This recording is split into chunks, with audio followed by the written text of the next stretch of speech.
Good evening, everybody, and welcome to the Cave After Hours podcast. Here's your host, the one and only, the inimitable, Josh Havens.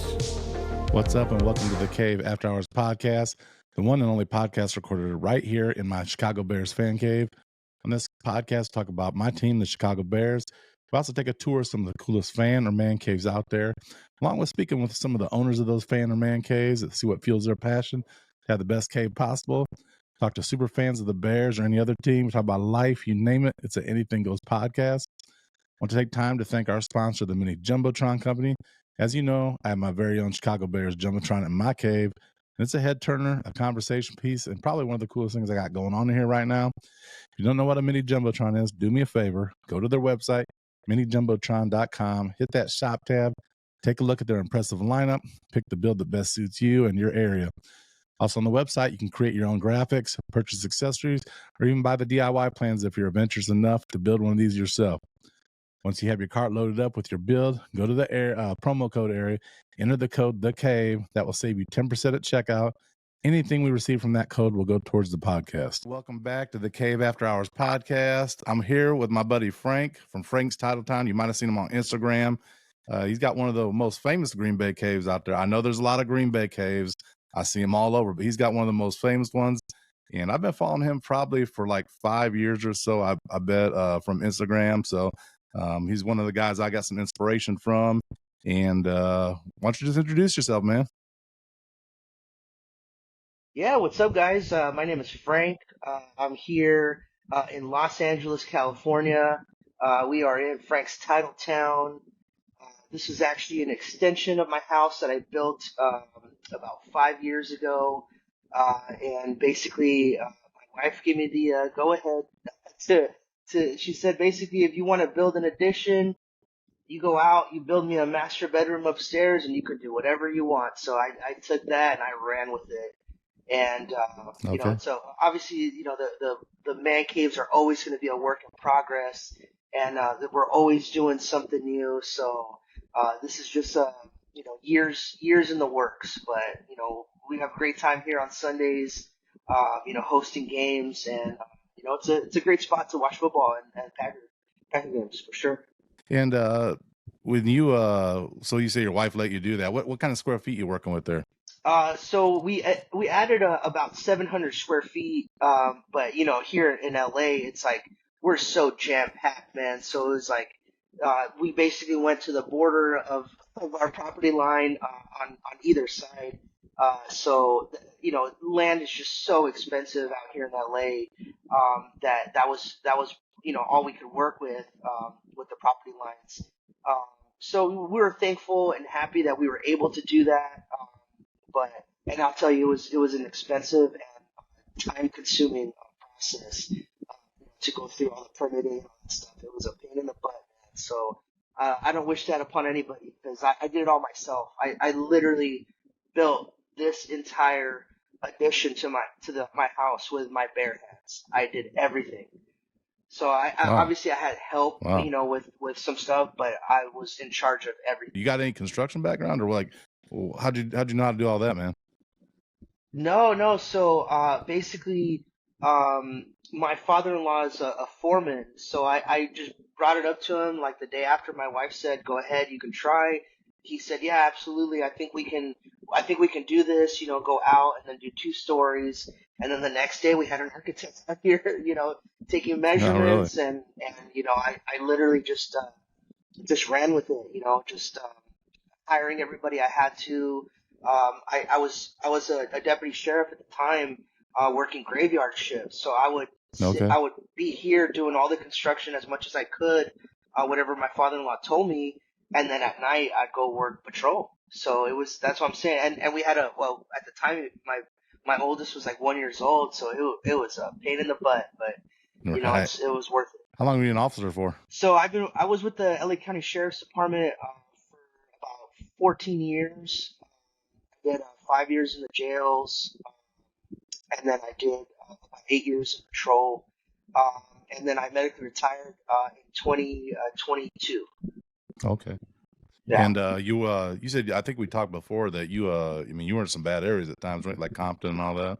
Yeah, I was assigned to South Central LA. I worked a few areas in Compton, Watts, Marina Del Rey, which is a really beautiful area. So it was kind of cool to go from one opposite to the other. Um, but yeah, unfortunately, my career was ended a little short. Um, but everything happens for a reason, and it was definitely a blessing to be able to be home now.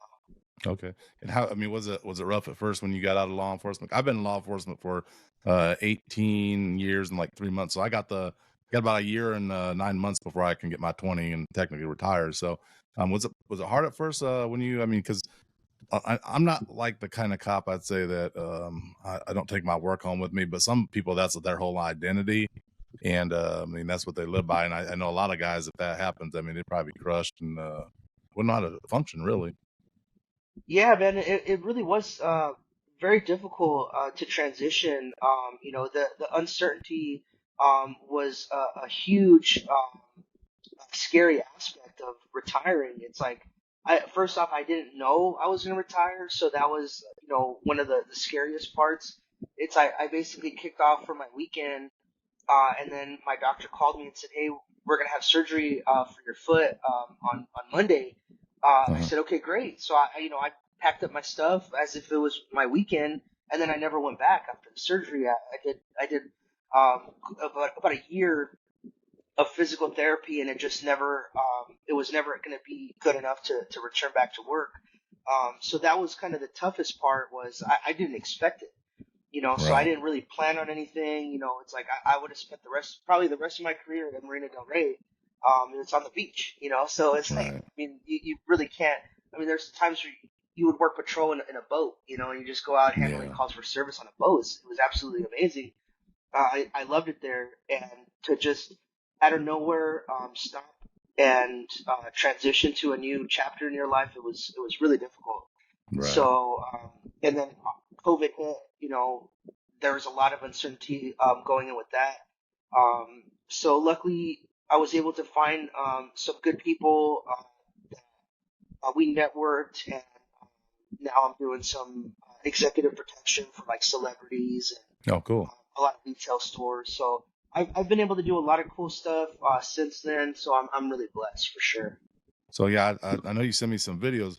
How much of them socks you garden and some of them Dude, shirts that you are garden, dude? It's I, crazy. I mean, when I first got assigned to Nordstrom, I had never seen anything like that. It's like That's these insane. socks are like $200 a pair of socks. It's like out of control.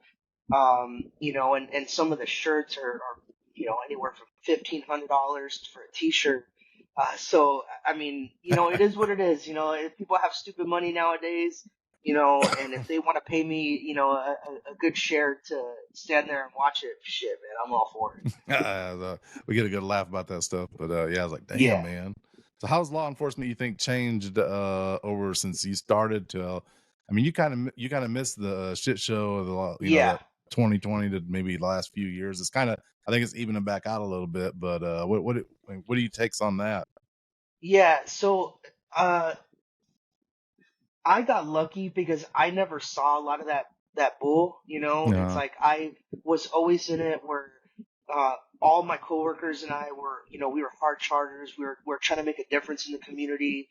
There was never any of this like, oh, let's ignore this, let's look the other way and just forget about it. Because nowadays it's like, the littlest things, the little traffic, enforcement can lead into the biggest shit show you'll ever see, and you're gonna end up on YouTube and stuff.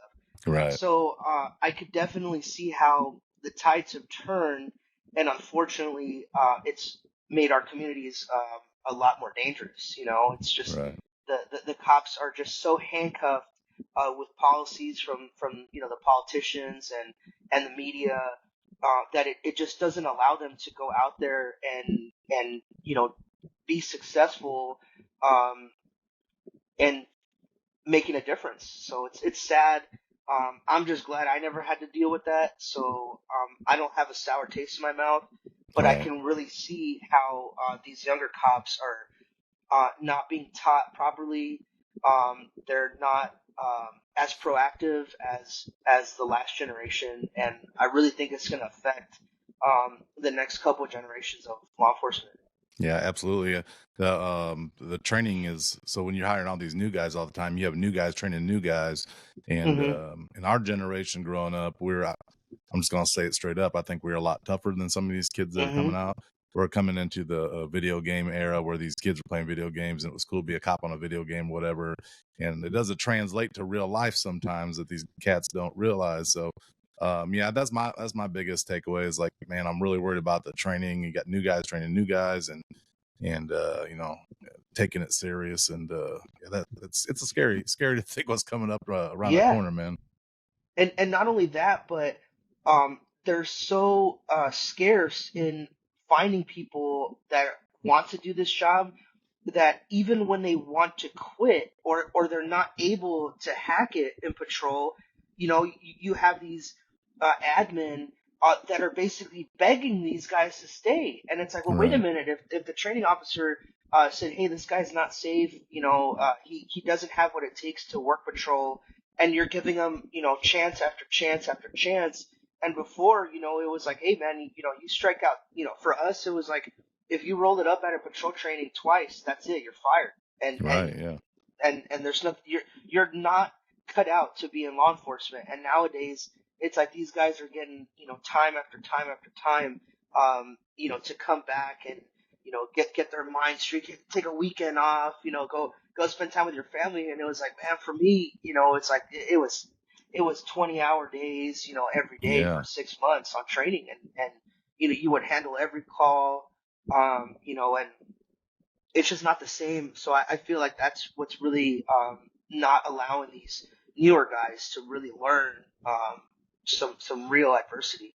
right. Exactly, exactly. All right, man. Enough cop talk. So Yeah, let's get into the Packers talk. So you being from California, you were born and raised in California. yeah, born and raised here in LA. Okay, how the hell did you become a Green Bay Packers fan, man? Yeah. So I was like 9 years old in '96 when the Packers played this in the Super Bowl in New Orleans, and I had a really bad cold that weekend. So my dad told me, he's like, hey, don't play with your friends this weekend. Just chill at home. And I was like, well, what am I? It was like my first weekend, not doing something. I said, well, what am I supposed to do? And he said, just watch the Super Bowl. And he turned it on, and it was the first football game I had watched from beginning to end. So to see Brett Favre go out there and play the way he did and win the Super Bowl, and then the next day when I went to school, all the kids were talking about it. They're like, "Oh, did you see Brett Favre yesterday?" And I was like, "Yeah, yeah, of course I saw it. Like I love Brett Favre. You know what I mean?" Right. And then there was like a core group of us that after that we just became cheeseheads. So shout out to my boy Fernell. We went to middle school together, and we're still friends to this day. And he still comes over to Frank's Titletown Okay. to watch Packer games. So it's kind of a cool story that we got to kind of get get hooked by the Packers at the same time. Right, right. What kind of impact has the Green Bay had, like the whole fandom on your life? Because I know most teams they can be a community. Right now, my team's pretty toxic right now between the two quarterbacks. Situation. I mean, I don't think I've ever seen it as toxic, man. But what does the community mean to you? Like, I see you guys go out and do the whole summer party out in California with the Green Bay. What is it called? It's like a big the get together so you guys do. Yeah, the SoCal Packer backers. Every summer we have a picnic. We pick a park, and it's kind of like a pre-season tailgate style. So it's a lot of fun. We've had hundreds of people show up to these picnics over Yeah. the years. Um, so it's a cool way to like kick off the season and kind of get football ready. But I've met a lot of cool people. Having the Instagram people messaging me and us being able to talk and communicate is something that the last generation hasn't been able to do. It's in the Right. last 10 years. Social media has exploded where you have the opportunity for players. I mean, I know a lot of players are liking and sharing your stuff too, which is such a cool feeling. Right. So just to be able to post something and see one of your favorite players liking it or commenting on it. It's such a cool aspect of social media and the fan cave for sure. Right. Do you get to Green Bay much? Yeah, so we usually go for every season opener. I think it's the most energetic, just such an awesome way to like kick off the year. Right. So we've gone the last 5 years for the Okay. opener. We're probably planning on doing it again this year, and then we usually pick one more game throughout the season that we're really like eyeing, and then we try to go on the road ones as well. Okay. So Yeah, because you two made a years couple ago, European yeah, trips, right? Yeah. yeah, 2 years ago we went to London for the game. Last year we went to Las Vegas, so we took the kids. The boys went for their first game, their first Packer game. Oh, cool. So we try to incorporate the family as well as a vacation all into our fandom of the Packers and watching the games. Yeah, I'm about to move there because all these vacations I see you taking, I'm a little jealous, man. I'm like, Frank is on a vacation every quarter. I feel like, I mean, You know you, what? you just did 2 in a row, didn't you? Yeah, man. So that has been my basically my goal for the last about 14 years. Since I've been on the sheriff's department, I've always vacationed at least, you know, 3 to 4 times a year. It's like every couple months, I'm always going Right. somewhere. So when I was younger and I was single and no kids, it's like I was going all over the world, man. So I've been blessed to have been able to see a lot of the world and, just party my ass off, basically. Right, right. But yeah, it's kind of like I know it's last. I don't know if it's because you're busy with your kids, but you kind of take a little bit of a social media break after the season. You kind of disappear a little bit. I don't see as much as you until the season get ready to kick back off, unless there's a Packer function. But I know you got Yeah, 3 little ones you're busy with. yeah, that's really what it is. I mean, I've been more, I guess you could say, traumatized by a really bad loss in the past. Yeah, But these last couple ones, it's kind of like, the Packers. I think they really outdid themselves from our expectation. right, So to watch them lose to the Niners the way they did, it wasn't really a big shock. Um, I wouldn't say that the Packers were necessarily better than the 49ers. They should have won. None of that stuff. It is what it is, right? right. But no, it's really just the work schedule, the kids. It's like, Yeah, our youngest is under 10 months, so right, he's like a little teenager. He'll go to sleep at midnight and he'll wake up at 7, and it's like just doing that shit every day, man. It takes its toll because being a father or parent, it's like a complete full-time job. I mean, it's out of right. control. Just how time consuming, and then we have the other kids, and they're demanding, homework and stuff like that. So no, it was really just the work schedule, Yeah, the parenting schedule, the family schedule, just kind of caught up. I And hear you. and to be honest, it's kind of like, what else is there to say? It's like the Packers. I mean, to me, this season was more than I could expect. I think that there were definitely in we're ascending for sure. So I'm Right. happy. I have a positive outlook for the next year. So I'm stoked, man. You I mean, trying to have just as you. any more kids or what? My wife is contemplating it. I don't, just like it's just so, time consuming and fuck expensive. You know what I mean? It's Yeah, it like is. it's out of control. She trying to have a girl? Yeah, she wants to try for the girl. Yeah, that's what. Yeah, We're we're, we're we had 4 contemplating maybe possessed. adopting Okay, if we had to. hey, that's a guarantee, right? Mm-hmm. That's a guarantee. What are you drinking there? Is that This is Exotica? straight. Yeah, This I is knew it. spotted cow, bro. I, Straight from s- Wisconsin, man. I saw that little glimpse of that. I saw that. I know that. That's a Yeah, good beer, though. That's actually a good it's beer. it's great. Yeah, Is there a beer in Chicago that's like a old local thing that you old just go style. to? Old style. Everybody Old drinks style? old style. Yeah, everybody Old drinks style. old Okay, style. okay. Yeah, that's the Oh, big. interesting. I think it's at the Cubs. I'm not a big baseball fan, but I believe that's Uh-huh. one of the main things at the Cubs. But yeah, old style and Malort. You ever had Malort? tastes like shit. So Oh yeah. yeah, that's Yeah, this one caught me by surprise, man. It's like, I started seeing it and I was like, man, I'm not really a beer guy. right. I'm more, like whiskey or shoot, even like rum or something like that. Tequila. I But know every you're a time I go tequila to, guy. oh, tequila for sure, man. Yeah. It's like that, I mean, especially when you're on vacation, do that first tequila in the morning, it's a Ready to spot. go. How do you get that beer? Do you get it shipped to you or something? So the last time I went to Wisconsin, I just got another suitcase. I just filled it all with Spotted Cow, checked it in.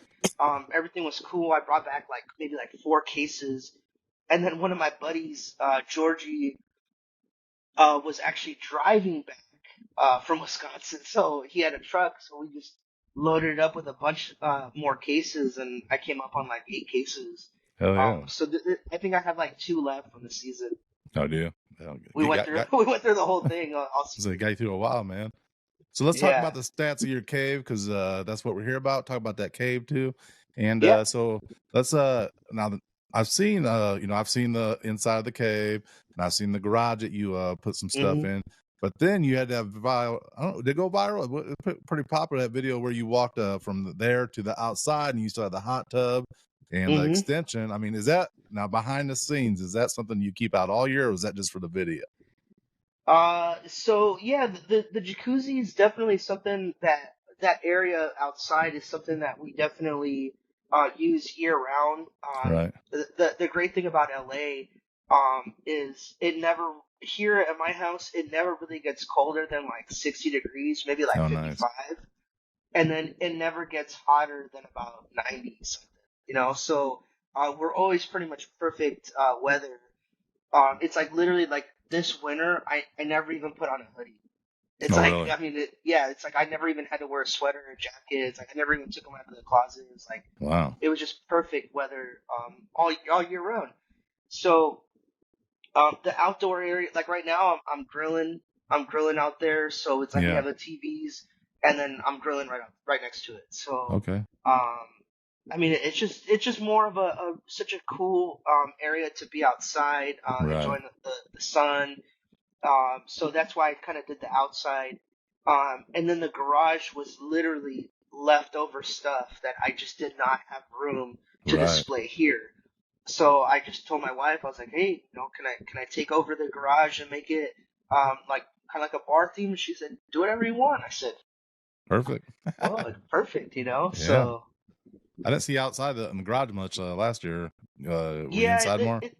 yeah, so it's kind of more of an overflow when we get a bigger crowd inside here.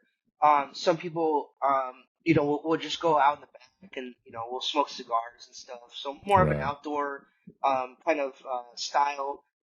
So it really just depends on the crowd. But like I said, with the little baby this year, I mean, he was born in April, so by the time the season Right. rolled around, he was 3 months. It's like every touchdown, obviously everyone gets excited, the baby's gonna cry. So it's like, Yeah, exactly.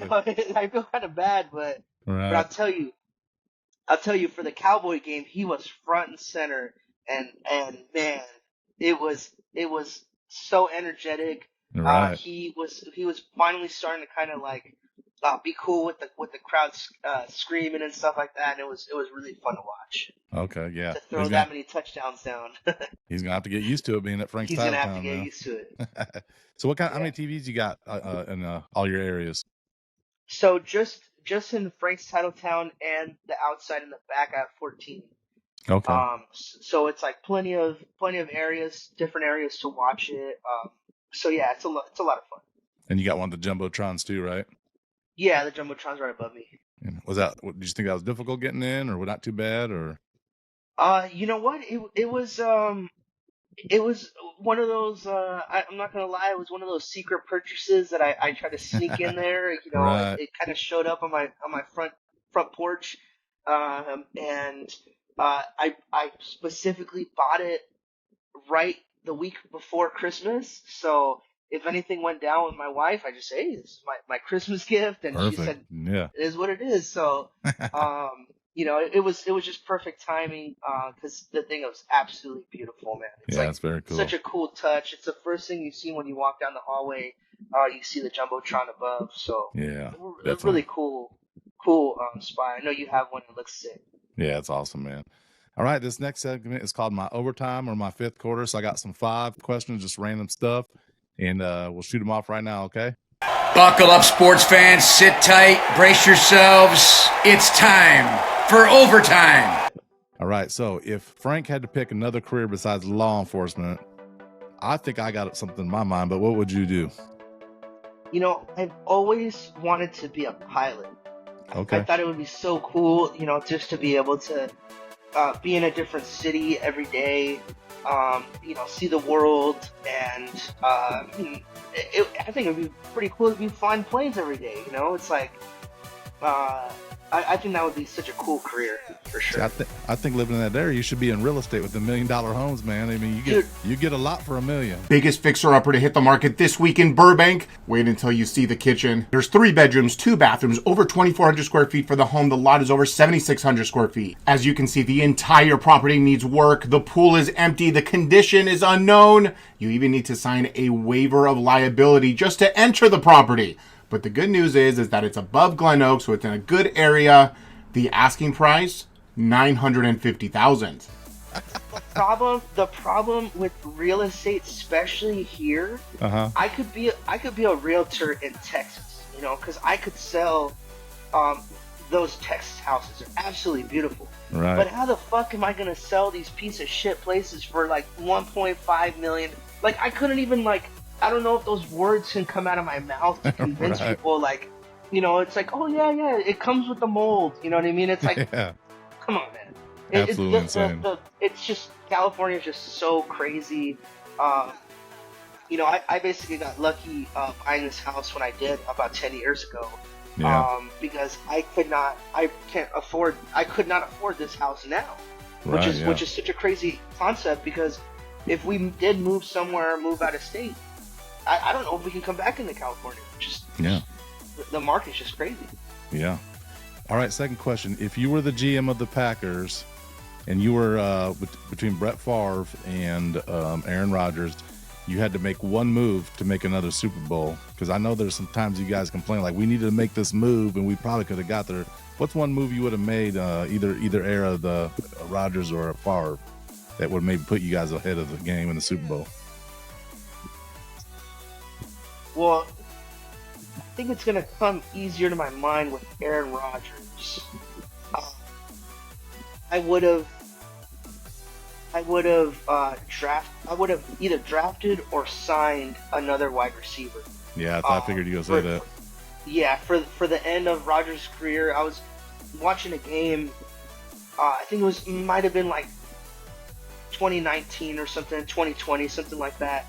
And you look at that roster and you're like, who the hell are these guys? You know what I mean? Right. It's like, there's a reason why after they left the Packers, it's like they kind of just fell off the face of the earth. It's like the Packers just have not, they never really gave Aaron Rodgers a fighting chance with some real studs after the 2010 season, and Right.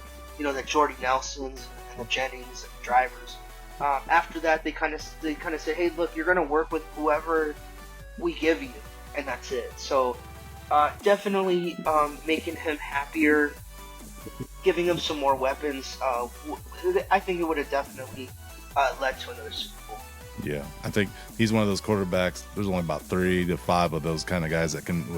Those guys always make their receivers better, because when they leave Aaron Rodgers, they ain't shit. So Yep. Like Lazard didn't do nothing this year. I mean, any of these guys. I mean, when they go to a different team, they just ain't the same. Besides Devontae, I mean, he's just a special kind of dude. So yeah, Devontae's skill set was so incredible. I think he brought out the best of both Rodgers and him. So he's the only exception I can see, but everybody else pretty much struggled after leaving him. Right. All right, question 3. If you had to move Green Bay or the Packers out of Green Bay, what city would you put them in? Oh man, that's a good question. I mean, obviously being such a small market city, to be honest with you, that's coming from a big city like LA to go to Green Bay. That's what I love about it. It's like having the stadium like right there in the neighborhood. So I would tend to stick to that same mentality or kind of you know area per se. Maybe some cool little city like in Texas. There you Maybe go. like a little small town. Because here we don't. It's like we got nothing but skyscrapers and freaking. Right. So I think that'd be cool. Somewhere like a little day flight, you'd get there pretty quickly, and Yeah, exactly. yeah.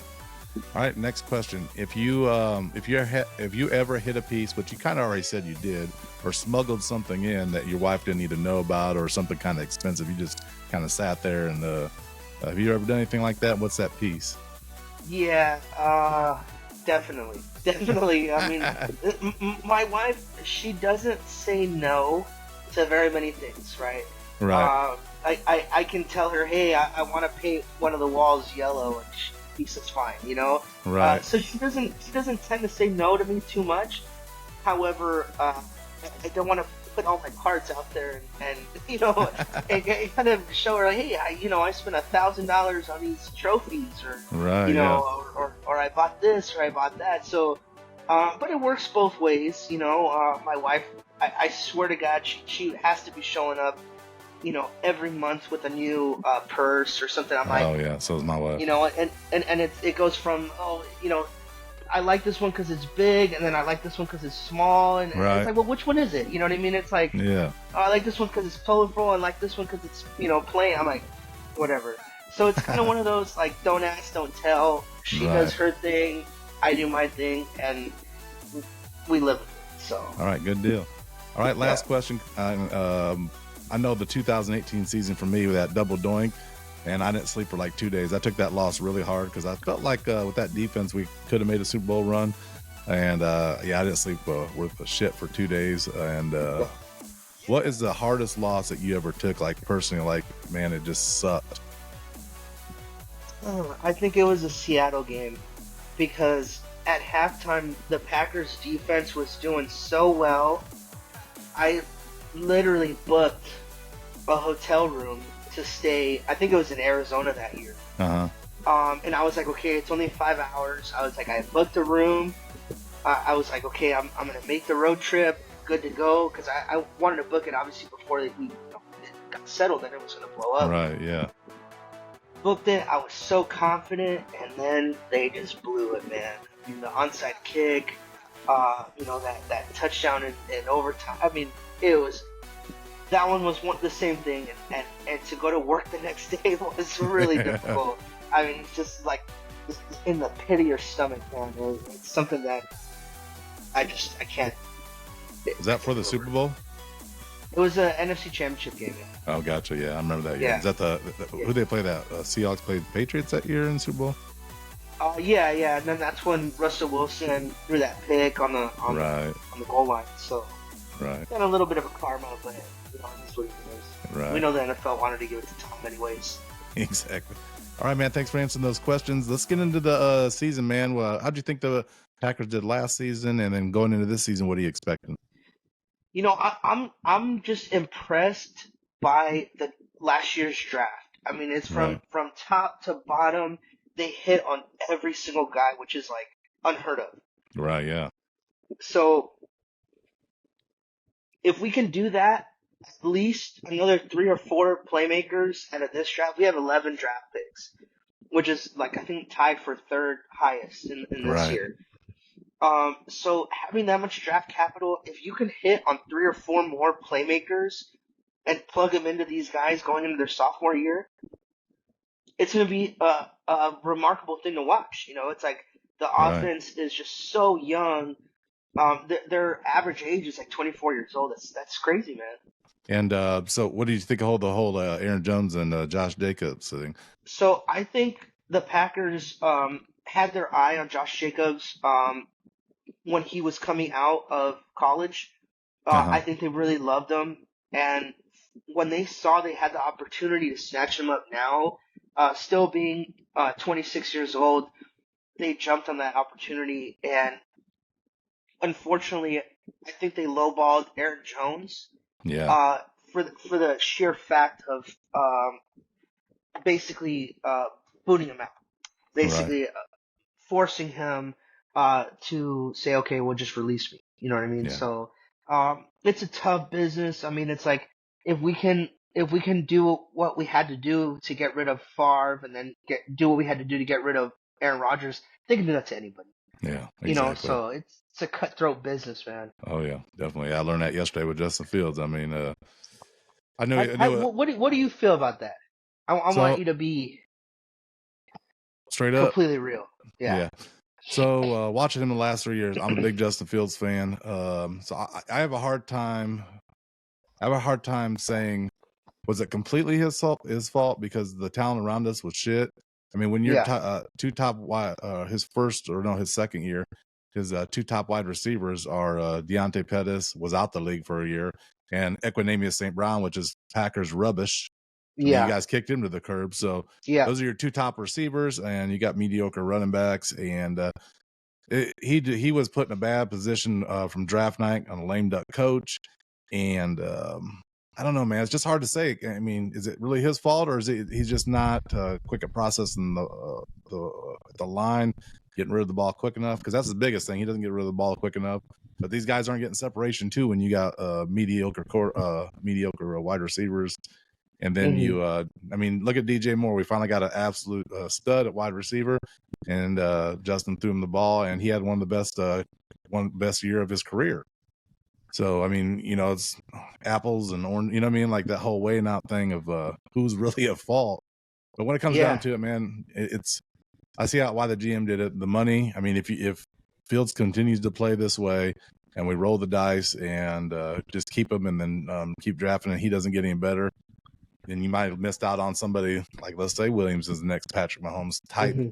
I mean, that's hard to label put on, but I don't know, man. I was a little sad yesterday, a little down about it, but you know, like you said, it's a tough business. So I know Packers fans are happy or not happy because the last game of the season, y'all were saying that y'all wanted to keep Fields because you guys are like 6-0 against him. Look. There's only a handful of really favorite quarterbacks I've had in my lifetime. And I will tell you, Jay Cutler is one of my favorites. Oh, I'm sure. Yeah. You know, but as a watching it outside of our rivalry, I thought Justin Fields was really good. Yeah. I've always been really impressed with his running ability and throwing the ball. I mean, there's times where he drops it in the bucket, man, and I've always been really impressed with him. But where he struggled is because of the offensive line or the wide receivers just not being able to be open. Right, yeah. So I would have been on the side where you just load up on weapons for him and then give him another year or two. Right. That would have been my choice if I was the Bears GM. But I can see how not drafting Caleb Williams could probably cost you your whole career, you know? Yeah, it's like you're an SC fan, right? Yeah. And what do you think about Williams? I have never picked my jaw off the ground more than I have watching Caleb Williams these last 2 years. Yeah. I think he was absolutely incredible. Albeit for college football, it's a completely different animal once you get to the NFL. I don't like a lot of the kind of the games that he's been playing this offseason, not throwing in the combine and stuff like that. Right. Although there have been people who have done that in the past, I feel like if he would have come into it with a really open mind, a real humble, mindset, I think that could have eased a lot of teams' thoughts on him. Right. So I would have liked him to have been like, hey, whatever you guys need, you guys want me to do this medical, you want me to, throw for you, no problem. You guys want to meet, no problem. But it seems a little bit more prima donna, side of him than I didn't expect, Right. So that's kind of what would give me some question marks with him. Yeah, I'm hoping because obviously he's from Washington and they have the second pick in the draft, and I'm just hoping he's not trying to sabotage himself to get us to pass on him or trade. Yeah, to do that. Yeah. So If he does, but if he is doing some childish shit like that, guess what? We don't want you anyways because it's just drama, So we'll trade the To pick be honest, and then. to be honest with you, it could just be a big signaling of the next generation. You know what I mean? Right. It's like, this, what is it, the Gen Z or something? I don't even know. I can't even keep up with it. But, to hear a player or athlete do this, 10 or 20 years ago would be unheard of. Oh yeah. So it could just be that. I don't know. I don't know if it's just, we're starting to become old heads and, that tougher generation of, just a different mentality. I don't know. Right. But he thinks, he knows what he's doing, what's best for him. I think his dad is his agent, Yeah. which is kind of, funky to think of. Right. But hey, maybe he's onto something. I don't know. What's in his mind or what would make him happy. Either to go to Chicago or just go back home to Washington. Who knows? Yeah, I think he actually liked the fact that I saw his Twitter likes, but that we got Keenan Allen. So I think we got a pretty good 1-2 bunch coming up this season. So I think at the end of the day they're going to draft him, and then we'll see what happens, man. I mean, I've been through so many damn quarterbacks in my life. So what's another one, right? But hey, but at the end of the day, Caleb Williams is a Packer fan. Go Pack, go! He was until he's draft night. Come on, man. Well, we'll see.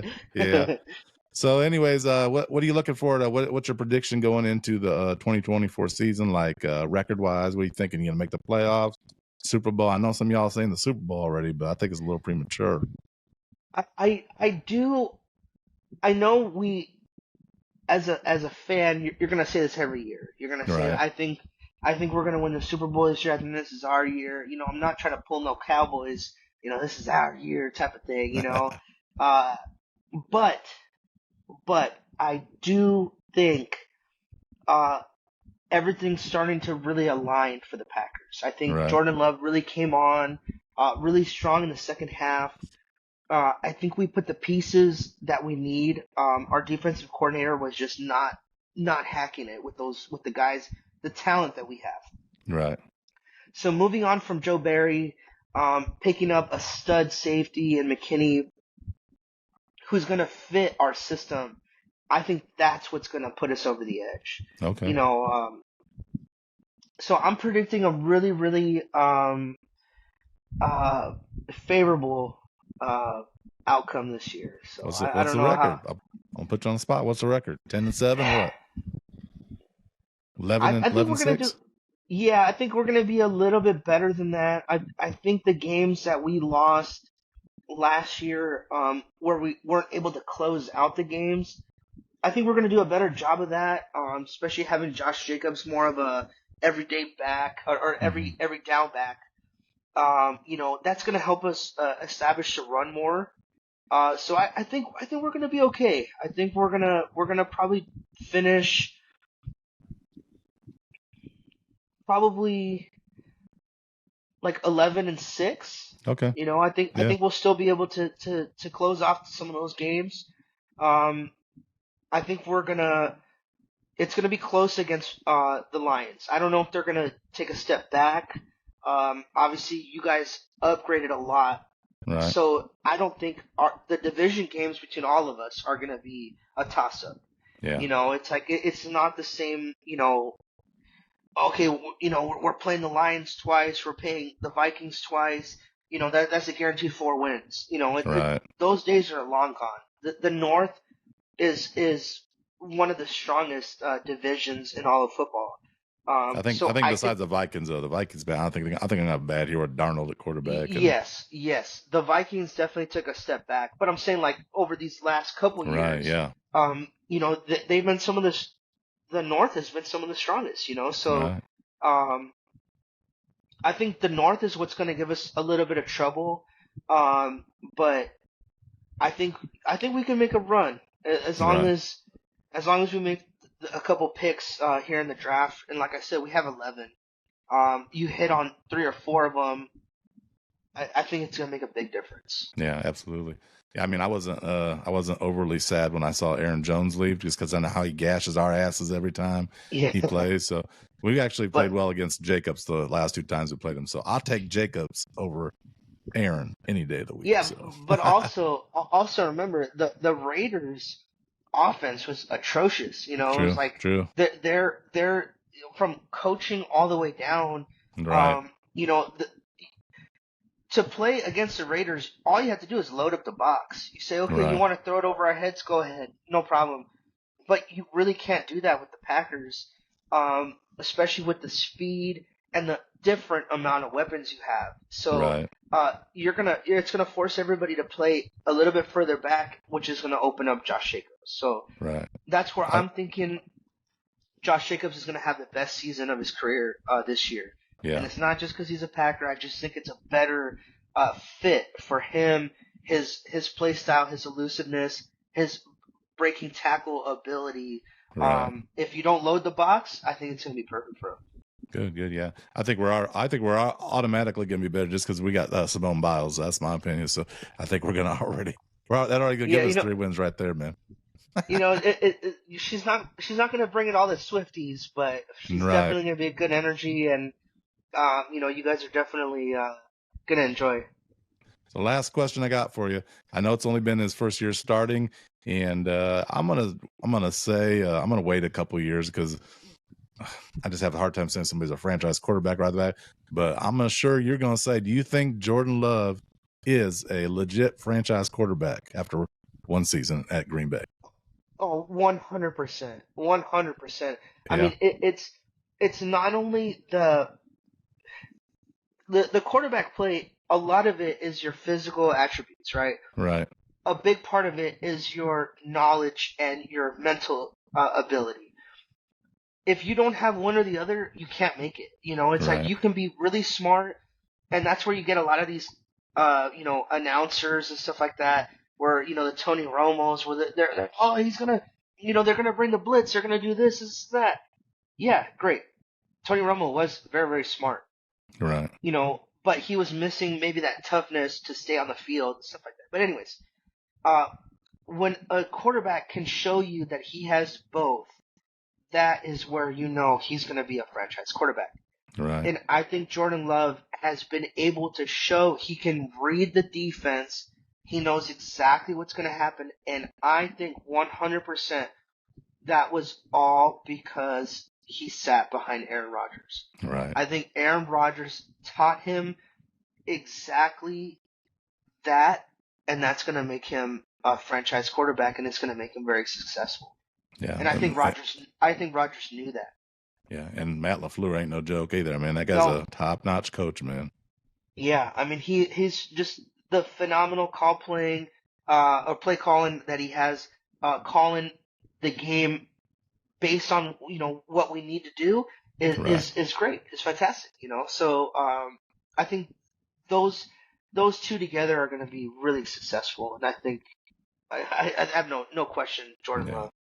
Yeah, you guys got a lot to be excited about this coming season. It's going to be an awesome rivalry in the North. I know some Packer fans don't say it's a rivalry anymore because of the lopsided wins over the last several years, but it's one of the oldest teams clashing from the early start of the NFL or whatever it started off. You know what I mean? So, but I can tell you that I've never seen the Bears upgrade so much in 1 year, in one offseason. So this is a really big moment for you guys too. To see what you guys can put out there. I just obviously you guys just have to hit a home run with whatever you're gonna pick with the draft. Right. And that'll be it. That'll show everything. Yeah, this is I've been a fan since I was 10 years old, and this is actually the first time I think we've had actually a competent GM. And this is the first time we ever hired an assistant GM too in the history of the Bears, which he helps a lot too. Yeah, so those two together, man, they've just been killing it with the draft, and it's really been refreshing. And he's like, just give me time, I got this, and then I think we're gonna be going places, but you never know, we can still be the same damn Bears choking a big one. So yeah, I mean it's the free agency is a telltale sign of how aggressive your GM is going to be. Right. we've all seen them with the Cowboys. They haven't, Yeah. they signed their long snapper, and that was Yeah. it. Yeah. So it's a really refreshing chapter in both of our fandom Right. to see our GMs going out there and spending money, picking up. Typically the last couple years, the Packers would, let's say there's 5 or 6 top safeties, they would pick up the 6th or 7th, 8th. Right. Yeah. And it's kind of like, well, how do you figure he's going to make a big difference on the defense? So to see us go out there and pick the top safety and pick the top running back, arguably, out there, it's a really refreshing thing, and, Right. and to see you guys going out there and picking, these top wide receivers out there, it could pay off for both of our teams. So it's Right. it's a really good sign for us. Yeah, that'd be awesome. Bears Packers playoff game would be pretty cool. It's been a while since we Oh, had one man. of those. So Can you imagine? yeah, that'd be crazy. But anyways, Yeah. man, I appreciate you coming on the show, and tell the course. people where they can find you at, man, on your social medias. Yeah, man. So Frank's Titletown on Instagram. We're out there every Packer game, so check us out for sure. All right, you don't mess with toxic Twitter. No, I Yeah, can't. man. My brain would just explode dealing with all that stuff. Yeah, I don't know what's worse, TikTok or Twitter, man. That shit sucks. Yeah, see, but both of I them. can't mess with TikTok either. Yeah. It's just too much. Some assholes on there, but Yeah. so, all right, brother, I appreciate it. Now, hey, we're gonna renew our bet this season. We got to do it. Absolutely, brother. All right, appreciate it, man. Thanks. got a handle. Cheers. Yeah. Cheers, All brother. right, man. Take care. Cheers. See ya. All right, I want to thank Frank from Frank's Titletown again for being on the show, and give him a follow on Instagram at Frank's Titletown, and don't forget to follow us on the Apple Podcast, YouTube, Facebook, and Spotify. And on our YouTube and Facebook, we'll be doing live shows every Monday after the games to recap and whatnot. So go follow us there, and we'll have some exclusive giveaways on YouTube and Facebook coming up soon. So as always, bear down. Have a good night, man.